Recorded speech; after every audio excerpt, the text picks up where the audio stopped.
India TV YouTube channel को subscribe करें और बेल आइकन दबाएं। देश में वैक्सीनेशन ड्राइव फुल स्पीड में है, लेकिन इसके बावजूद कोरोना महामारी पर ब्रेक नहीं लग पा रहे हैं। केरल और महाराष्ट्र जैसे राज्यों में कोरोना के केस लगातार तेजी से बढ़ रहे हैं और यही बढ़ते केस तीसरी लहर का खतरा भी बने हुए हैं। और इसी को देखते हुए पीएम मोदी ने शुक्रवार को देश में कोरोना के हालात को लेकर एक हाई लेवल मीटिंग की, जिसमें कोरोना की तीसरी लहर से निपटने की तैयारियों पर चर्चा की गई। मीटिंग में पीएम मोदी ने राज्यों को हर जिले में दवाओं का बफर स्टॉक रखने के लिए कहा। इसके साथ ही ऑक्सीजन की उपलब्धता और बेड कैपेसिटी बढ़ाने पर भी चर्चा की गई। मीटिंग के दौरान पीएम ने कहा कि केरल और महाराष्ट्र जैसे राज्यों के आंकड़े संकेत देते हैं कि ढिलाई के लिए कोई जगह हो ही नहीं सकती। वर्चुअल बैठक के दौरान प्रधानमंत्री ने कोरोना के नए म्यूटेंट की निगरानी के लिए कॉन्स्ट्रेन जीनोम सीक्वेंसिंग की जरूरत पर भी जोर दिया। मीटिंग के दौरान पीएम ने कोरोना वैक्सीन के प्रोडक्शन, सप्लाई और पाइपलाइन की भी समीक्षा की।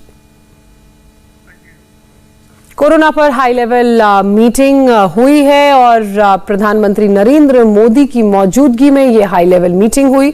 आपको बता दें कि इस मीटिंग में कोरोना के हालातों पर समीक्षा की गई।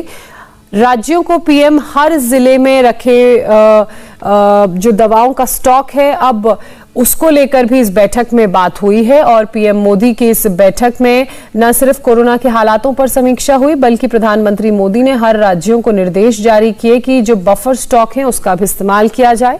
कोरोना के हालात पर पीएम मोदी ने ये जो हाई लेवल मीटिंग की है, इसमें हर राज्यों को जिले में दवाओं का बफर स्टॉक रखने के निर्देश जारी किए गए। ऑक्सीजन की उपलब्धता को लेकर इस बैठक में चर्चा हुई।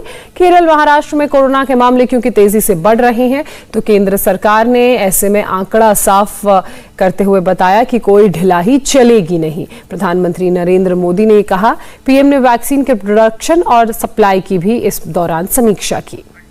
पिछले महीने केंद्र सरकार की तरफ से गठित एक पैनल ने अपनी रिपोर्ट सौंपी थी, जिसमें यह चेतावनी दी गई थी कि कोरोना की तीसरी लहर अक्टूबर के आसपास चरम पर हो सकती है। राष्ट्रीय आपदा प्रबंधन संस्थान यानी कि NIDM के विशेषज्ञों की माने तो इस समिति ने अपनी रिपोर्ट में यह कहा है कि बच्चों के इलाज की सुविधाएं, जिनमें डॉक्टर, कर्मचारी, वेंटिलेटर, एम्बुलेंस जैसे उपकरण शामिल हैं, सरकार को इसकी तैयारी पूरी करनी चाहिए, क्योंकि बड़ी संख्या में बच्चों के संक्रमित होने की स्थिति में इनकी जरूरत पड़ सकती है।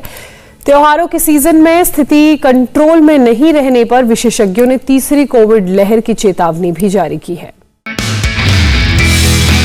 नमस्ते, मैं हूं मीनाक्षी जोशी। वीडियो और खबरों से अपडेट रहने के लिए India TV YouTube channel subscribe करें, बेल आइकन दबाना ना भूलें। जुड़े रहें इंडिया टीवी के साथ।